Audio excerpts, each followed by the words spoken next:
introduce the person of eminence, Professor Dr. K. Muthuchelian. Professor Dr. K. Muthuchelian is a world-renowned biology scientist with more than 30 years of teaching and research experience at different hierarchical levels, including professor, head and chairperson, vice chancellor. Currently, he is serving as the Pro-Vice Chancellor at the Anand Sagar University, Bangalore. He obtained his doctoral degree from the School of Biological Sciences, Madurai Kamaraj University, Madurai, India. Subsequently, he had his postdoctoral research from University of Ancona, Italy. He has been conferred with prestigious Doctor of Science in recognition of his research accomplishment on biomass resource management and technology. He has been conferred with several fellowships from prominent foreign and Indian scientific societies, including International Energy Foundation Canada, the National Academy of Biological Sciences, Paleobotanical Society, Zoological Society of India, National Environment Study Academy and Indian Applied Association for Microbiologists. He has guided over 81 students for research and 4 scholars for postdoctoral program, and 43 candidates have been awarded with a PhD under his supervision. In these 3 decades of research experience with more than 30 research projects with leading international and national organizations including IUCN in Switzerland, ICTP Italy, University of Reading UK, EPA USA, BSA UK, Euroscience France, Third World Network Malaysia, the World Water Council France, the Global Mountain Biodiversity Assessment Switzerland, Instituto di Agrario San Michele Taranto Italy, and Nitrogen Fixing Tree Association Hawaii USA. MAB Program and National Biodiversity Authority MOEF and CC. He has published more than 220 research articles, 25 books, 42 book chapters and more than 500 popular scientific research articles in SCI journal and magazines to attain his H index 23. Notably, he has authored 4 books of Uir Virimam, Biodiversity, the Current Status and Management in Tamil, and these books graciously was released by Honorable Dr. APJ Abdul Kalam, former President of India, and His Excellency Dr. K. Roshaya, the Governor and the Chancellor Government of Tamil Nadu, widely appreciated by peace of scientists in the arena. Besides, he also involved in the steering committee in 12th State Planning Commission, Government of Tamil Nadu, and expert member in the Puducherry State Higher Education Council. He served as the chairman of NAGPIR team visits in many institutions across India and an active member for different panel and committees in UGC, DST, MNREC, MOEF and CC. He received 40 prestigious international national awards into his academic credentials, including the first Indian science honored with the prestigious award by University of Ancona, Italy in 1998, Lifetime Achievement Award in the Environmental Science, Food and Nutritional Science and Microbiology, twice the Merit of Excellence Award, Eminent Scientist Award, and Professor S. Kanayan Memorial Award. Tamil Nadu's Best Scientist in the Environmental Science by TNS-CST, the Best Scientist in the Environmental Management by Department of Environment, Government of Tamil Nadu, and he was awarded as the Best Vice Chancellor Award twice by the Indian Red Cross Society Tamil Nadu, and consequently awarded with Best Tamil Book in 2014 for Uir Virimam and in 2015 for Nulagam Arivalagu Nulaivai in Tamil. The library, a gateway to knowledge by the Department of Tamil and Culture, Government of Tamil Nadu. He has brought academic and administrative reforms for vibrant administration and rigorous academic initiatives in his academic positions at various levels like Vice Chancellor, Pro-Vice Chancellor, Registrar, Controller of Examiner, In Charge and Coordinator for the University with potential of excellence, a grant of 40 crores, member syndicate, Senate and Academic Council at higher educational institutions. During his tenure at Periyar University, in addition to creating a corpus fund of 80 crores, he established 5 new departments, 6 research centers, 4 constituent colleges and 3 government colleges. In addition, he has established several cells including All India Civil Service Examination Free Coaching Center, Health Center, Women's Welfare Center, NET-SCT Free Coaching Cell and Internal Quality Assurance Cell for the benefit of students' community. Further, he explored the possibility of establishing Meta University, the concept of benefiting the students and the scholars to utilize the facility from other institutions. During his tenure at Periyar University, more than 22,000 students have been benefited to the Career Counseling and Placement Cell. In the domain of introducing innovative frontier and academic programs and courses, Dr. Muthuchelian is in the forefront in the higher education learning institutions in the state. Indeed, he has a long-term vision for transforming the academic and administrative systems with vision, mode and approach. His work stands as a monument to the individual. Above all, he is a kind person with noble heart, ready to extend his helping hand to the needy at any time. He has earned a lot of encomium from various people, professionals, colleagues, and from the students also. It may not be out of place to mention here that he is the role model for the young scientist who aspires to reach a higher level. I now request Professor Dr. K. Muthuchelian to enlighten us with the knowledge. The need of assessment and accreditation higher education institutions. So India, as one of the largest and diverse education system in the world, the privatization and then widespread the expansion, the increased autonomy, which including the introduction of the various programs in the new or the traditional areas, which always has improved the access to the higher education. So the widespread concern on is the number one, whatever the program or whatever the subjects we are introducing into the higher education system, the quality. The quality, I think, is most important, which relevance to the higher education. To address these concerns, the National Assessment and Accreditation Council, we call as the NAC, was formed. So here, the higher education, the system, as I mentioned in India, is a long history. It has a traditional history of that, since from the Gurukulas period, and then followed by Buddhist, and then we have the other we call as the madrasas. All the later after the colonization of the British group, we started the most signified the universities, the modern institution of the higher education in 1857. So first three universities were formed with the help of the British, and one in the Mumbai, another one in Madras, and a third is the Calcutta. This has been later been called as in the University of Bombay, the University of Madras, and then University of Calcutta. So these are the first three higher education institutions in terms of the university has started. And now I think profusely the higher education in India has been flourished like anything, and currently we have 900 universities. 900 universities, which includes the central universities, state universities, private universities, and deemed to be universities in the national, and then also we have the institutions of the national importance such as IIT, IIBM, and IIC, and etc. So currently we have adding more than 40,000 colleges, 40,000 colleges in the Indian subcontinent, which includes the affiliated, the constituent, the autonomous, and public aided and private, etc. We have among the 40,000 colleges. So in altogether in the 900 universities and 40,000 colleges, we have more than 25 million students, according to the source of the University Grants Commission, and currently they are pursuing the higher education.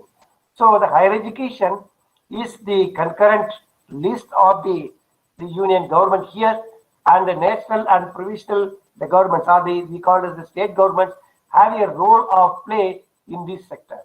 So higher education mostly is in public domain, 80% publicly funded and 20% privately funded. There are different the types of the higher education institutions in size with reference to the resources and then system of the governance and the ownership. So who are all making the quality assurance and making the standards, and which agency is responsible for the 900 universities and 40,000 colleges in India? So we have number one is the National Assessment and Accreditation Council, we call NAC, situated in Bangalore, which was established by UGC under the MHRD ministership in 1994. So what is the domain of activities? The main purpose or the mandate of the National Assessment and Accreditation Council, NAC, which will have the assessment, the quality assurance agency of the higher education institutions, of the and then institutional programs and accreditation.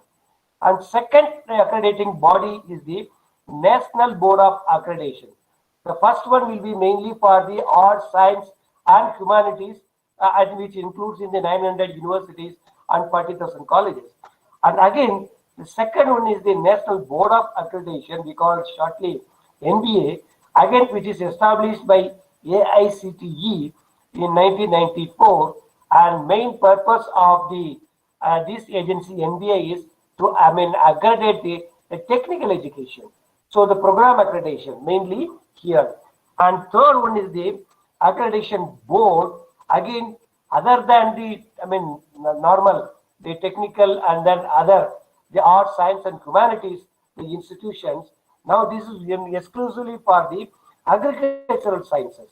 So this the accreditation body we call the AB, which was established in 2002.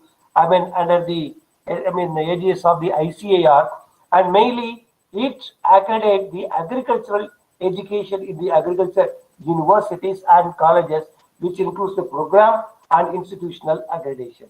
And fourth one is the Distance Education Council, we call the DEC. So again, which is established during 1991 and established under the aegis of the IGNU. So this IGNU, the DEC will accredit the colleges and universities which are related to the distance education. So mainly the program and institutional accreditation. So these are the currently 4 accrediting body which are active in India. So here now I would like to mention more about what is the role of the National Assessment and Accreditation Council, we call as the NAC. So the outcome of the national policy on education realizing after NBE, we call it the NBE 1986, and peers of the academicians, they met and they made a program of action in 1992, and mainly to establish an independent authority, an independent statutory body of the accreditation agency called NAC.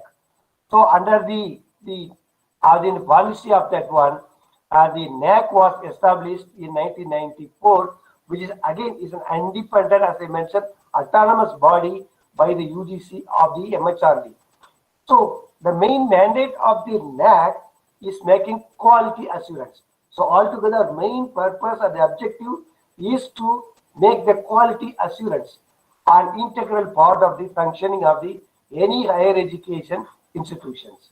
So again, the structure of the NAC is governed by the what you call the executive committee, we call the EC, and then the general council, GC.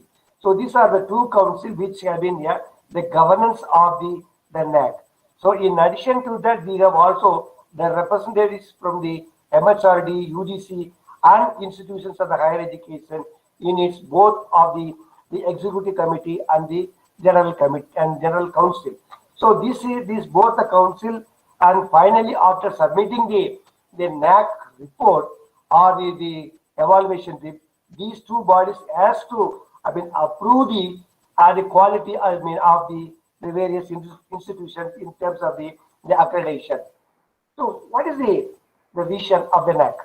The vision of the NAC to make the quality, as I mentioned, and the defining element of the higher education in India through a combination of the self and the external quality evaluation, promotion, and the sustenance of the initiatives. So this is the main vision of the NAC. So what are the various mission of the NAC?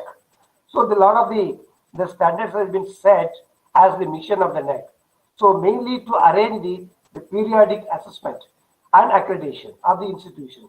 So here the periodic and the assessment and accreditation of the higher education institutions like colleges and universities. So mainly we are focused for the 5 years.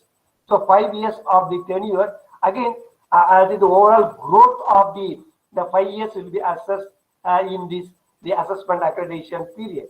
And then also we used to, NAC used to assess a specific academic program or sometimes the projects also.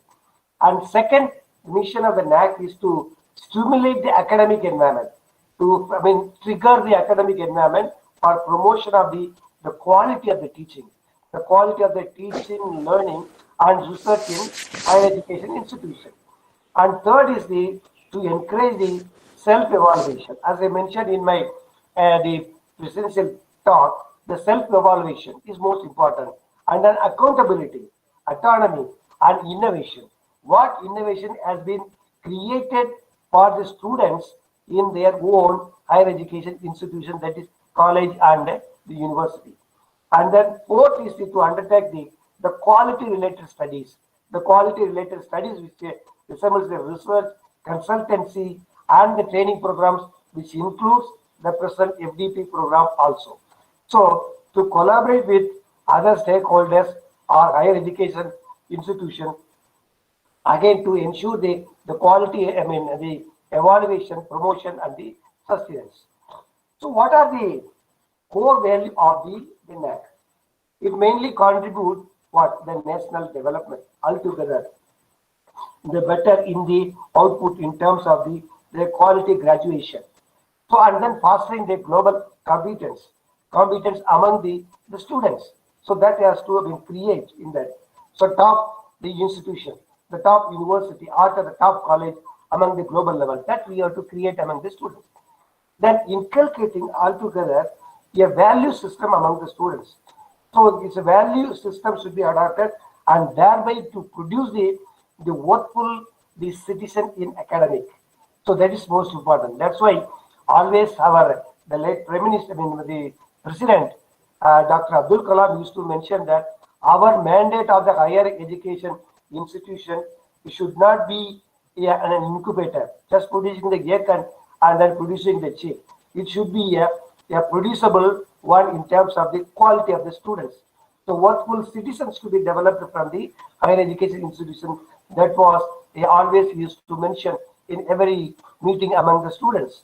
And work together is promoting the use of the technology and quest for the excellence. So what is the source of here is the contributing to the national development. So the NAC has a main role in the assessment accreditation process and looks into the ways of the various colleges and universities responding to or contributing towards the national development. That is most important. And second is, as I mentioned, the fostering the global competence among the students. So the accreditation process of the NAC examines the role of higher education institution in preparing the students, in bringing the students to achieve the core competencies, to create the core competence among the students to face the challenges of the global level. And then also this will require all the higher education institution be innovative, be creative, be entrepreneurial, be in their approach to ensure what the skill oriented. Always we used to address to the institution, develop this skill oriented program for the employability. So altogether to achieve this target, the higher education institution established a collaboration that always the institution should have a collaboration with industry institution linkage, and then we call it as the industry linkage, and with the neighborhood agencies and educational institutions. So making that the world of the skilled work and the world of the competent learning. And third is as I mentioned, inculcating a value system. So the value system means the students should imbibe the appropriate value commensurate with social, cultural, economic, and environmental realities by creating a good system among the students, and then promoting the use of the technology. So the technology, it means the latest updated technology of the every way in science, engineering, including the electronic way that should be created in the college, and then finally it goes to the students level. So what type of the electronic data management system and then electronic resources and their access to the internal, both external, the stakeholders, particularly the student community, should be given. So altogether the quest for excellence. So the quest for excellence. See, this quest for excellence could start with the assessment or even earlier by the establishment of the steering committee for the preparation of the self-study report of the institution. So that is more important. I will tell you that what are the essential components of the various SSR to be prepared and requires for the excellence. So the assessment and accreditation of the higher education institution, as I mentioned, is a globalization, the liberalization, which has influenced the Indian higher education system in a big way, and that's why we adopted this one. And this A&A process is the beginning to bring in uniform quality throughout the India, so north to south, and then west to east, all, and positions in the higher education in such a way, and these institutions should address more directly what the quality provision and express the needs of the stakeholders, the students and the parents. So the main focus of the NAC assessment is the what number one is the quality initiative. So what are the quality initiatives taken by the higher education institutions, whether it is a college or the universities? And then what are the quality sustenance they have? And what is the quality enhancement? So these are the three mantras of the NAC assessment which relies behind the accreditation process. So the NAC which always will involve a combination of both to ensure this quality initiative, a self-evaluation and plus the external peer evaluation by the external members from the NAC, the process as we call as the peer team. So both together which have a success of the assessment accreditation for every institution, and this will contribute in promoting the objectivity and then self-analysis, reflection and the professionalism on part of the higher education institution. That is the main focus of the NAC. And then also which involves the participation. So here I think it has been very clearly mentioned by NAC in the manuals for the self-study. They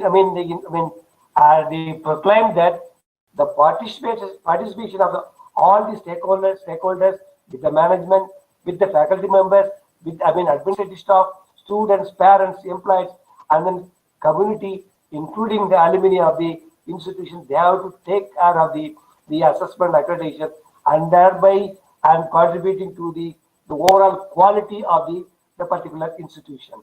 So, and not only that, after that, we have to take care of the major contributions of the NAC after the post-accreditation activities, which also have been taken role by the, internal quality assurance. So, I think the assessment and then accreditation once over, I think it is a duty of the IQAC to make the sustenance of the quality in their institutions. So, as I mentioned, why we need the accreditation by the NAC or whatever the agencies. So, what are the various benefits of the accreditation? So, the institution to know its strengths, the strength of their own college in terms of the academic program, and then almost all the criteria of the benchmark of the quality of the every institution, and what are the weakness and then opportunities. Once we know this one, knowing the strength and knowing the weakness, and what are the opportunities that can be initiated to the every institution, inform to the institution, and thereby improve the standard of the quality in their own college or the university.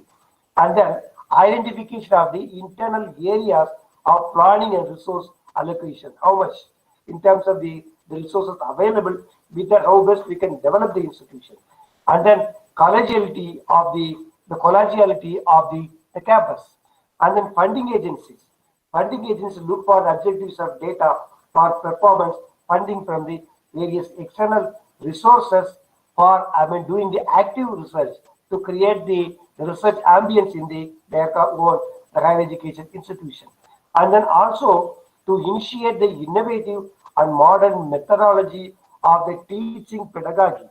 And then modern teaching pedagogy, which includes all the teaching methodology and how best we can improve with the help of the technology, we call it as the ICT. ICT source of the teaching, and new sense of direction and identify for the institution. And then later, the society look for the reliable information on the quality education offered in the particular college. So I think now, as mentioned by my senior colleague here, so I think before to enter into any college or university, now the students community or the stakeholders, now they are looking for the brochure and what it contains inside the college. Whether I think the college has the ample and ambience of the teaching, learning, conducive environment happened in the college. So everything has been looking by the stakeholders, including the students. And finally, the employability. So through the accreditation, the employers look for the reliable information on the quality of the education offered in the particular college or the institution, and then intra and inter the institutional interactions. So these are all the benefits of the accreditation by the NAC visit to every college to make the institution as a high profile way, and who are eligible and which institutions are eligible. So what is the eligibility criteria and before going for the accreditation by the NAC in the higher education institution. So number one, at least see, this is a recent one, recent of the April 2020, they revised this guideline the eligibility criteria. So what they emphasize by the NAC is one, at least 6 years of the existence since the inception of the higher education and the institution. So 6 years of the age should attain, and number or at least 2 batches have graduated from the higher education institution, from the college or the university. At least 2 successful, the graduation should come out from the institution. So these are the 2 basic fundamental requirement for the eligibility condition for the accreditation of a college or the institution. So I think this is must, and before to go to the NAC, I think we have to see that whether we have completed either 6 years or 2 years of their own degree, either UG degree or the PG degree. And then later you have to come back at a later stage to meet the eligibility criteria and are eligible to apply for the accreditation. So next is the documents. So what are the documents, essential, the documents which are required for the accreditation of the institution? So what are the essential ones we have to submit to the NAC for the eligibility in criteria? So latest affiliation letter from the affiliating university. So I think we have to get from the affiliating university that all the programs or the courses we are conducting should be endorsed and affiliated by the corresponding affiliating university. And number 2, the latest recognition or approval letter from the statutory regulatory authority, AICT or MCI, with respect to the engineering and the health allied courses. And then third is the UGC 2F and 12B recognition certificate along with the latest plan general development grant release letter from the UGC. This should be attached when we are going for the accreditation. And letter from the UGC regarding award of the Center for Potential of Excellence or University with Potential for Excellence letter. And then for autonomous colleges, UGC letter conferring the autonomous status. So this should be a letter should be attached. And then proof of uploading All India Survey of Higher Education, the certificate if you have. And if change in name, suppose you change the name or change the nomenclature of your college, submit the approvals of the relevant authorities, universities approved by the UGC, MHRD and your affiliating university. And then approval of the UGC, MHRD, state government for establishment of the university if you are comes under the university category. And then AIU or other governmental agencies approval for the standalone institution for the MBA program and so on. And then upload your AQ, AR in the website so as to provide the URL details which will be available in the websites of the NAC. So altogether, all the rules and regulations of the self-declaration we have to give by the with reference to the state government, UGC, affiliating university, and other applicable SRA in the format provided by the NAC. And then finally, a self-declaration. A self-declaration with respect to the affiliation status in the format provided by the NAC. So these are the essential documents which are required for the accreditation process. Now, how an institution is accredited and what are the various criteria and key aspects for the assessment.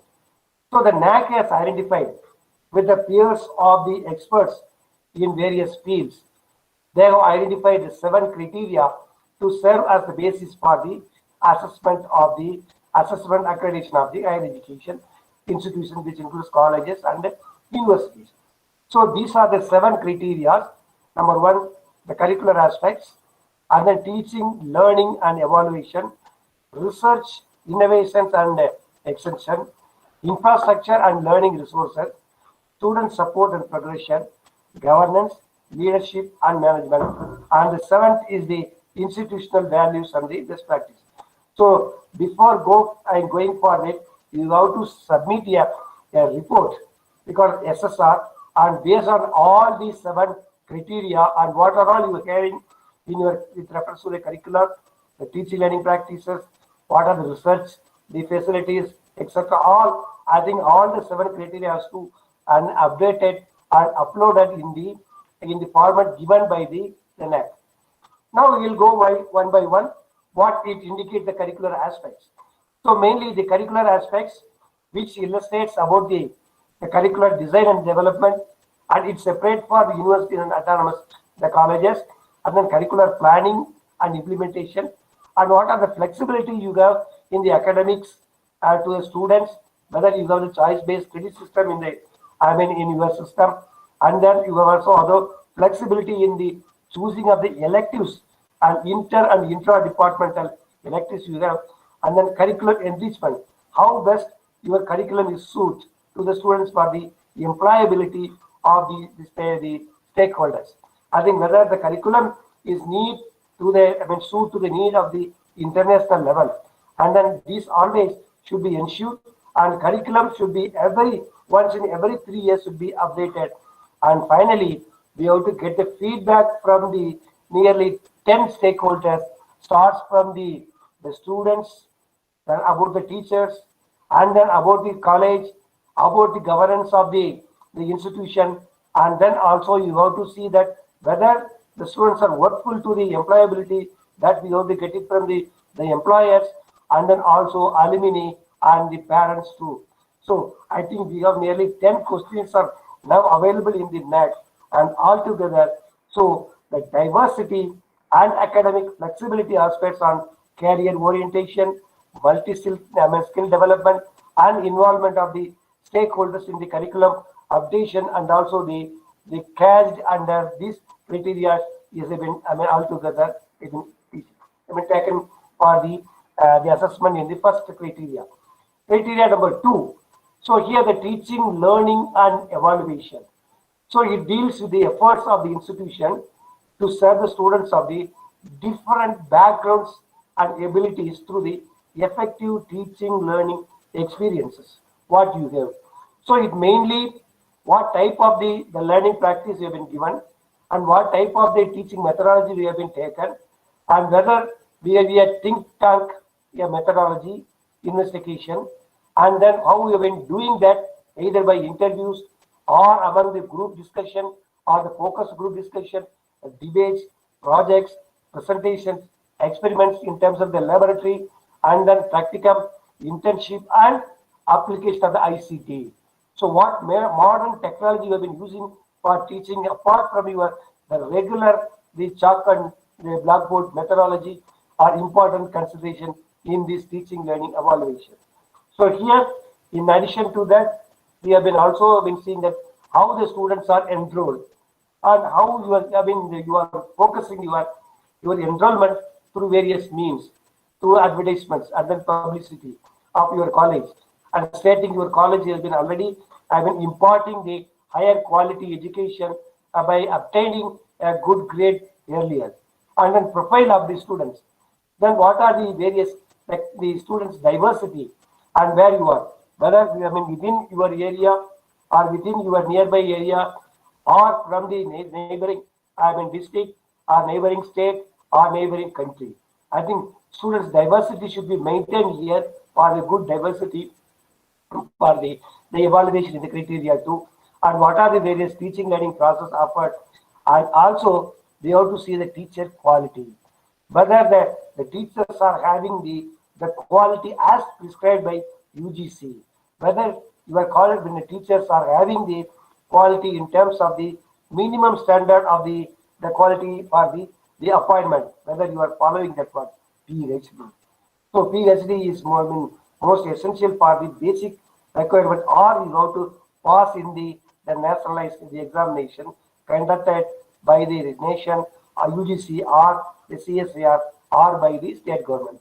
So then what are the evaluation process and reforms? How the students have been evaluated by the examination, and then the students' performance, and then the learning outcomes, the students' satisfaction survey. So the performance after the examination, learning of the that has to assess, and we have to compare with the standards of the either the affiliating university or comparing with your neighboring college. All we have to see that how the students are performing based on your the teaching in your institution. So finally, we have to now is very very important to assess in the criteria as the student satisfaction survey. I think we have a lot of the informations are available in the student satisfaction survey. I will come in the next slides. The next is the third criteria, the research, innovations, and extension. So I think now here the affiliating colleges has been differentiated in UG and PG. So we are never considered for the according to the recent the criteria. The UGC based colleges not been given much stress for the research, but the PG college is given for the research input, and then university of course and full in the research, innovation, and extension. So this deals with the facilities provided made by the institution to promote the research culture, the research laboratory, and then altogether we have a lot in terms of what are the resources given research promotes of the research in the particular higher education institution, and then how the resources are mobilized from various, how the management is supporting for the teachers to ensure the quality research inside the college and in the university, or how they are motivating the teachers to get the funding from the extramural sources from the national agencies or from the international agencies, and then what are the research facilities and laboratories, and then other the equipments available, modern equipments available to pursue the basic research and applied research in your institution. So based on the research, the publications, how this both the students and the faculties are publishing their innovative things in the form of a publication in the Scopus, indexed journals, and then with having all these citations and then indexes, H index, I10, I10, the index values of your publication. That will boon your college or institution created a well among the other institution in a high profile way. And then awards. How many awards you have in terms of both the national, international, and then also the state awards awarded by the government agencies or the private agencies. And then next is the consultancy and the collaborations both together. How far this your institution have been collaborating for the research with reference to the various the colleges, institutions, and then industries, and then also other the world of the institutions.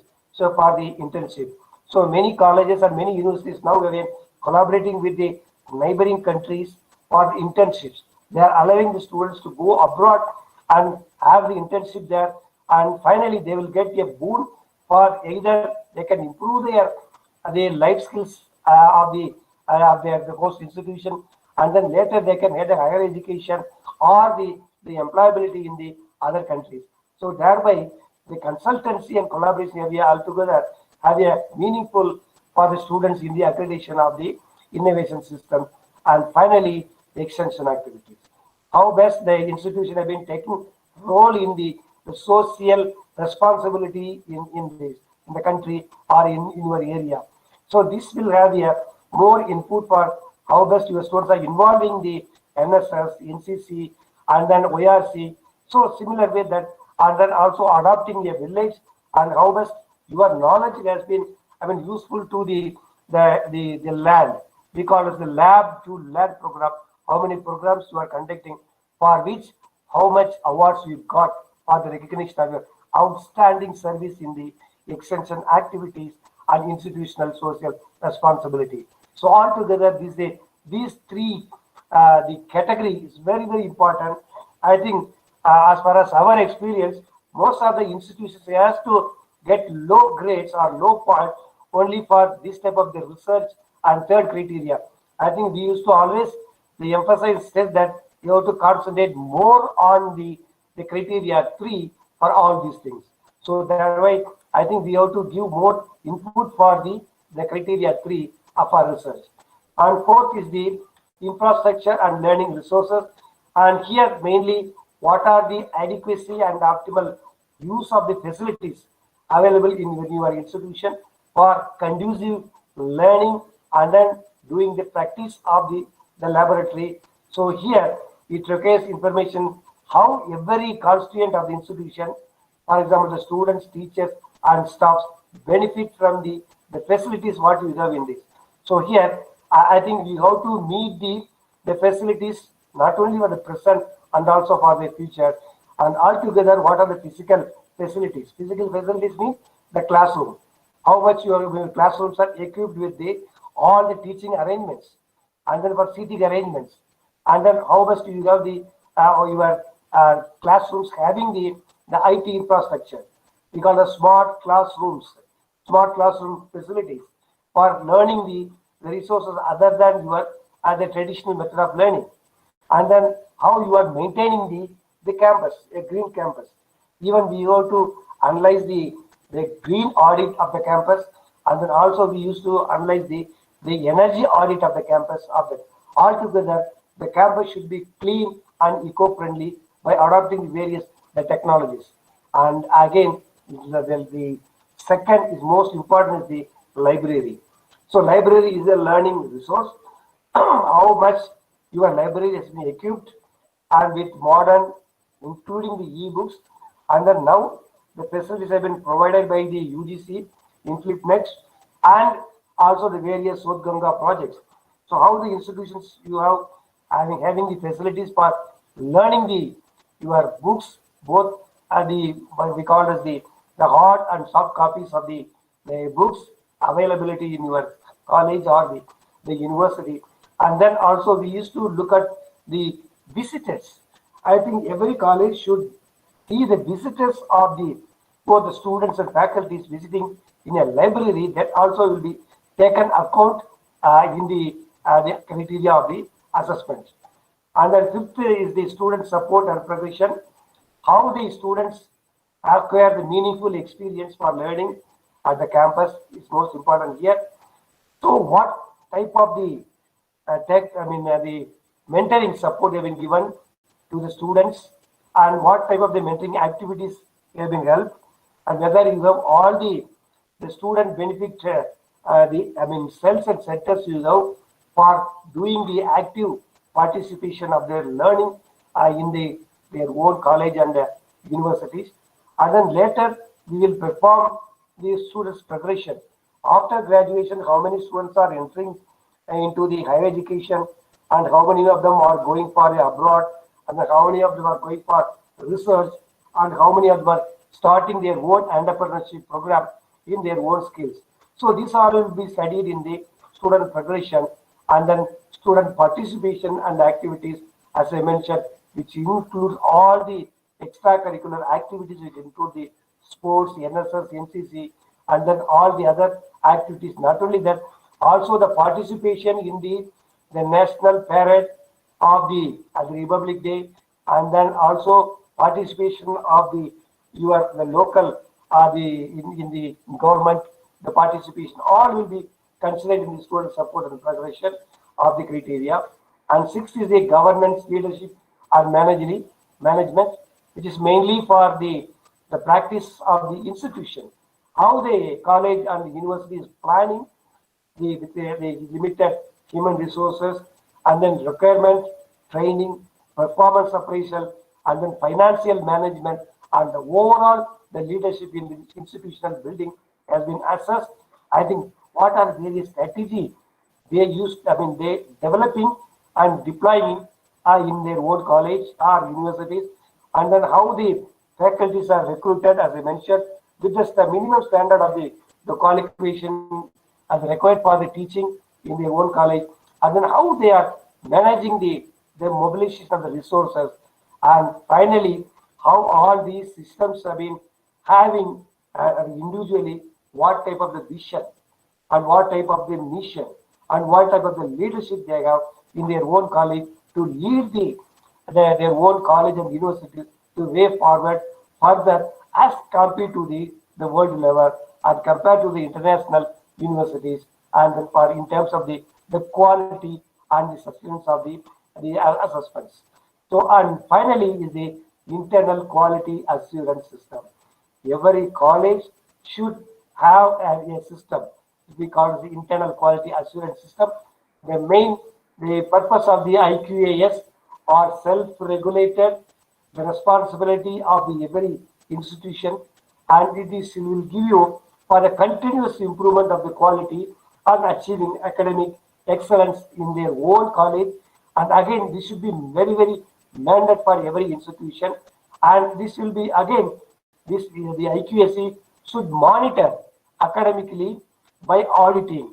By auditing, it means by auditing by their own and the peers of the group, and then also external auditors, those who have already taken part in the assessment activities should invite and know your strength, your weakness, and your opportunities, and then also what are the challenges ahead for building the institution in a high profile way, in a high quality. So for this, every institution adopt the quality management strategies in all the academic and administrative aspects. So altogether, the income and expenditure of the institution are subject to the regular internal and external audit, as I mentioned. So this is the functional the IQAC cell. What it has to take its main role, as I mentioned, regular meetings should be conducted on IQAC. And again, the IQAC is one of the statutory of the body for the quality assurance system in the every college, and this should be a composition, and the composition should be as mentioned by the NAC and UGC, and it should be represented by all the heads of the department, students representative, and then alumni representative, parents representative, and then also the industry institution linkage partnership. So all together, now every individuals and the stakeholders should be take part in the IQAC.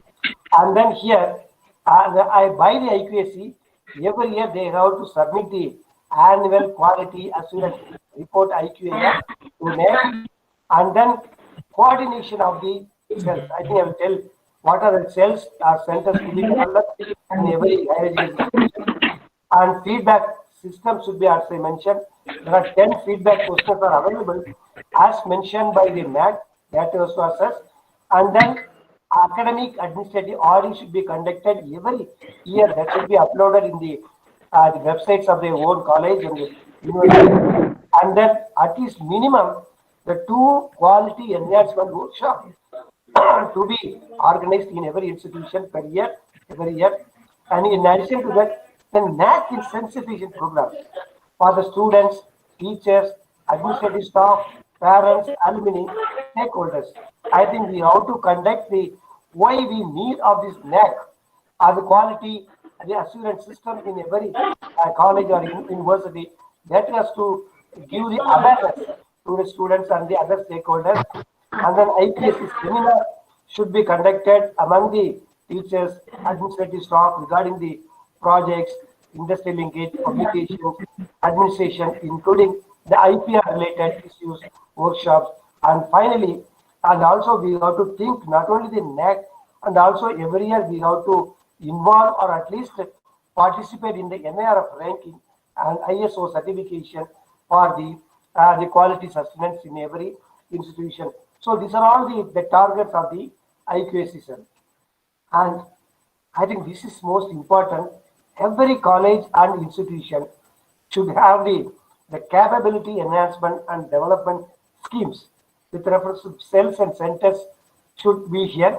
Number one, I think IQAC is the overall the backbone. We call it the pillar of the institution, and then alumni association, registered alumni association, guidance for the competitive examination, career counseling, staff skill development, remedial coaching, language laboratory, and then bridge courses in the early periods, yoga and meditation, personal counseling, students grievance redressal cell, anti-ragging committee, sexual harassment committee, anti-sexual harassment committee, and then green audit, energy audit, and then also most important by the UGC mentioned is the SWAYAM, MOOC, and development of e-content. So at least minimum YouTube lectures should be created for every subject by the faculties who are teaching in the classes, incubation center or innovation center, very good information management information system, then code of conduct book for the every the college, then the NSS, Red Cross, Women Redressal, documentary repository, IPSL, and every subject or the program should have a one at least center of excellence, students' perception, feedback, and then research council. So nearly 26 the development schemes should be developed is a mandate to every institution. So institution displays sensitivity to discuss all the climate change and environmental issues, adopt the environment friendly practices in every one. This is the last, the seventh criteria. What action we have been taken as the for the green audit, energy audit in terms of the energy conservation. What are the best practices for every institution having in the eco-friendly activities like rainwater harvesting, waste recycling, carbon neutral, and so on. So this also carries a maximum weightage in the criteria of these seven, and then you have to identify that what are the best practices you have been doing in your colleges. That you have to identify, and based on the creativity, innovation, and the improving quality of the education in particular college, and then institutional distinctives. So the practice of the institution leading to improvement and having the visible impact. What impact is that as far as the quality of the institutional provisions are to be considered. So this is most important for the criteria. So all these criteria, seven criteria have been very well addressed. I think we have to take each and even a micro data all together. We have to collect it, and then we have to save it both in the soft and then also in the hard form in the country, in the institutions, and then only so we can submit through the online submission either by in the soft copy or the hard copy. Now it has been mandated in the student satisfaction survey. We call it the SSS. I think this also the students' perception. Also now the NAC is being seriously viewing, and this should be conducted. Normally, we have to give all the students' profile of the with reference to the name, their standard of the living and everything. And then also their the personal data, including the email, and then the mobile number should be given. And for the colleges, I think responses should be received at least 10% of the student population or 100, whichever is lesser, that we have to submit.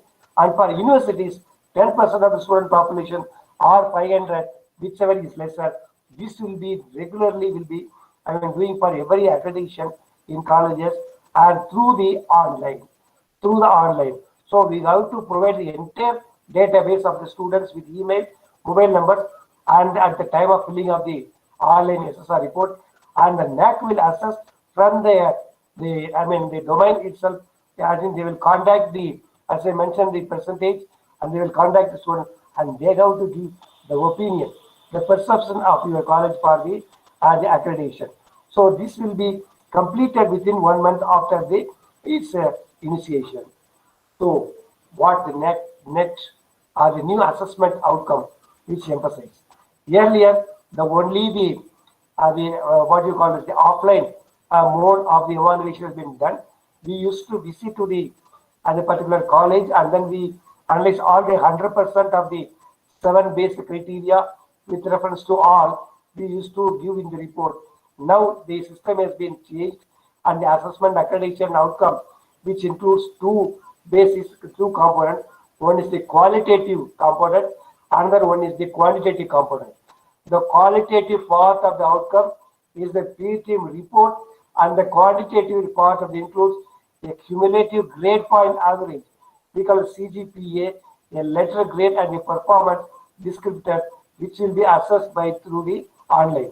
So introducing the system generator scores SDS with a combination of both online submission of all those 7 criteria, which will be evaluated about 70%, and the remaining 30% will be the visit by the field team to the particular college or the university physically. So there is a 70 plus 30% system of the assessment in the revised the system of the accreditation and assessment process. So what normally we use to execute is the submit through the various format is the number one is the executive summary. We have to submit, and then here we have to mention about the short preamble of the main features of the institution we have to submit, and then second is the criterion wise summary, the 7 criteria summary on the institution's functioning, not more than 250 words for each criteria we have to submit, and then we have to identify ourselves through the IQAC, strength, weakness, opportunities and challenges of our institution, and then any additional information about the institution other than that one already stated we have to. So overall conclusive explanation about the institution's functioning should be submitted not more than 5,000 words in the executive summary we go to submit. And second is the profile of the university or college, and third is the extended profile of the university or college, and fourth is the quality, as I mentioned, quality indicator framework, which includes the quality matrices and LM we call the qualitative matrix we call, and then quantitative matrix we call as the matrices we call as the QNM. So both we have to give, and then the evaluative report of the department that also we will submit, and finally for the data validation through the online we have to submit, and the data templates have been provided by the NAC, and which will be mainly for evaluating the quantitative matrices. So how I think they have been bifurcated all this, the distribution of the matrix. As I mentioned, altogether the universities, whether the autonomous college or the affiliated or consulate college, the criteria is similar.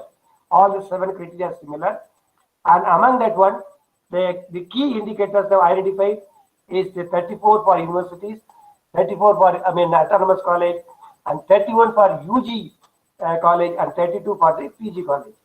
And among these, the qualitative matrices for university 36, autonomous colleges 35, and then the UG college 35, and PG college 36. So these are the qualitative metrics, the parameters we have to submit, and then quantitative we call it the key and name. As for university 79, autonomous 72, UG college 58, and PG college 60. So altogether, total metrics for the evaluation will be universities 115, autonomous college 107, and then UG college 93, and then PG college 96. This is the revised the framework which has been given the distribution of the matrix across the criteria for the evaluation with reference to the February 2020 the guidelines. So the data submitted through the quantitative matrices will be subjected to the validation, as I mentioned, with the help of the process, which will be monitored and then tabulated and then again calculated by the NAC itself, which is called as the data validation and verification. We call it the DVV process, and this will be evaluated. All the questionnaires have been given, and according to the format we have to submit, and they themselves, they will evaluate with the document proof.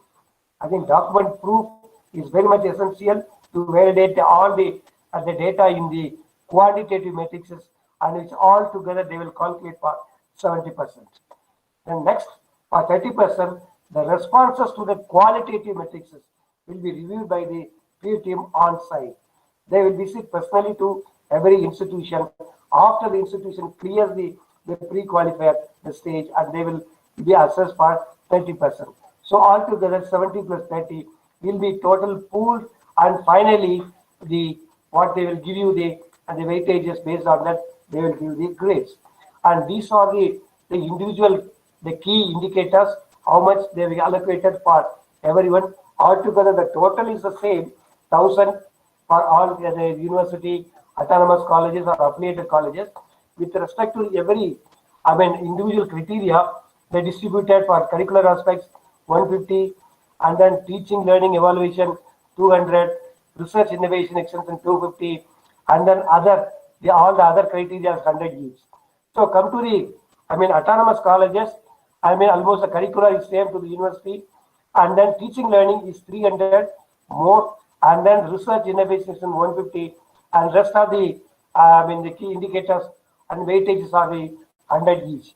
Come to the affiliated colleges with reference to the recent the framework given by the NAC during February, and they were given the weightages separated for the affiliated college. Even in the affiliated colleges, they have separated the UG college and PG college, and here the UG colleges having the research, innovation, extension 110, and then for the PG college having 120, and then student support and progression they are given 140 for the UG college and 130 for the PG colleges, and so on, and all together the same. So these are the distribution to every the criteria and every criteria wise, and then again with every key indicators as I mentioned for universities, autonomous colleges, affiliated and constituent colleges. So this will give for all the 7 criteria. As I mentioned, the research has been focused to high to the universities, and then the other one is the autonomous colleges. So here I would like to mention one point here, the criteria 2, which is having more for the both UG and PG colleges. I think the weightages 350 each to that, and then autonomous 300, and then universities 200. So here all the UG and PG colleges, they can score more while you are concentrating more of the criteria 2 of the every component. Definitely you will get the 350 out of 350 in the weightages for the criteria for the evaluation. So I think others have been distributed, and altogether the total score is 1,000 each. So based on the scores calculated and the institutional grades and accreditation status I've been giving, now based on the range of the institution cumulative of the point we call the CGPA, based on the weightages in the 1,000, they have been given as at the maximum 4 grade system. So 3.51 grade to 4.00 CGPA. If you get through all the 7 criteria wise, both in the 70 plus 30 the system, evaluation system, you will be given a grade of A++. That is the highest grade accredited. And in between 3.26 to 3.50 be A plus accredited. 3.01 to 3.25 A accredited. 2.76 to 3 B++ accredited. 2.51 to 2.75 CGPA, and you have a B+ accredited. 2.01 to 2.50 B accredited, and 1.51 to 2.00 you got the letter grade will be C accredited, and less than of the 1.50 I think institution is getting D grade, which not accredited status. So these are the different grading system based on the assessment of the various criteria. I think in all 7, and the NAC will give this grade.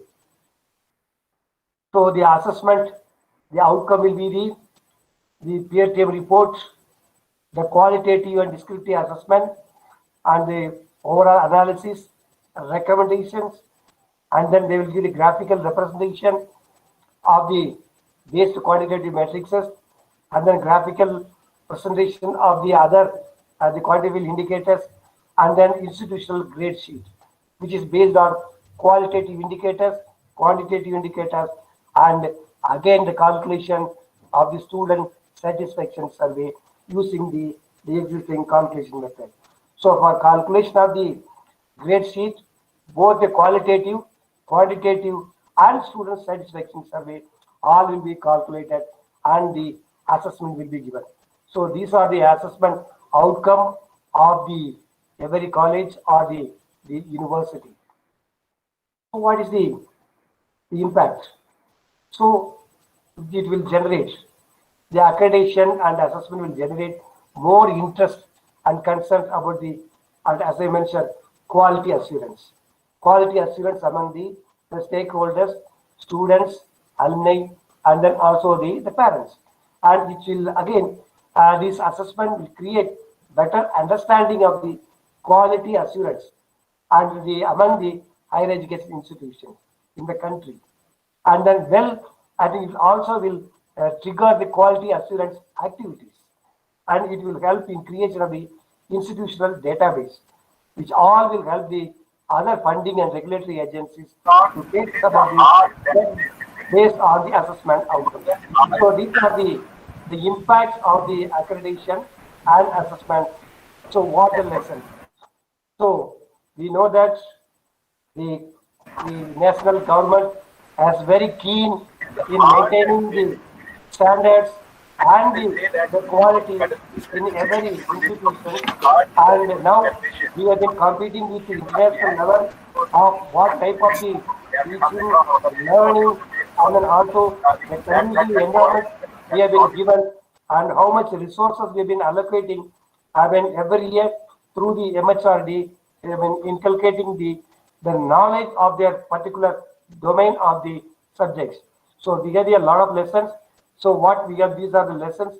So main one I would like to mention is the assessment institution as a role model of quality is very critical to the effectiveness of its operation.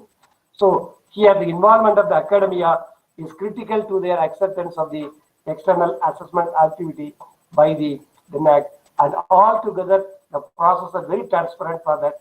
And I think now we have to take care of every institution, and it is a responsibility of the every higher education institutions and responsibility of the teachers and responsibility of the leadership and the responsibility of the management to bring our Indian higher education system in a high profile and then to take a lead in the entire country.